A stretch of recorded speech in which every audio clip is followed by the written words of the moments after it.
કાંડમાં ખેડૂતોએ એટલો બધો માર ખાધો, ઢોર માર ખાધો, એ છતાંય જાણે તંત્રની આંખ ખુલતી જ નથી.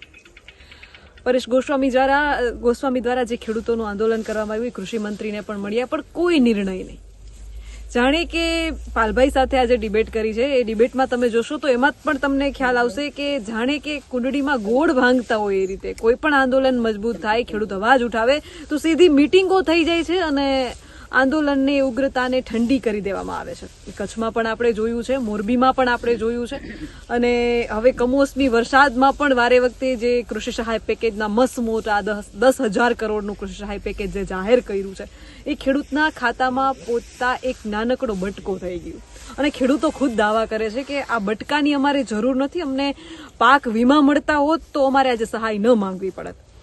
પડદરી તાલુકાના ખેડૂતો આજે એ જ મૂંઝવણમાં છે. કેટલાય ખેડૂતોએ 2 વખત કમોસમી વરસાદનો 2025માં સામનો કર્યો, પણ પડદરી તાલુકાના ખેડૂતો એવા છે જેણે 2026ની શરૂઆતમાં જ વર્ષના પહેલા દિવસે જ કમોસમી વરસાદનો સામનો કર્યો છે, અને જે શિયાળુ પાકમાં એમને ઉમ્મીદ હતી એ પાક ક્યાંક ને ક્યાંક નિષ્ફળ ગયો હોય એવી સ્થિતિ સર્જાઈ છે.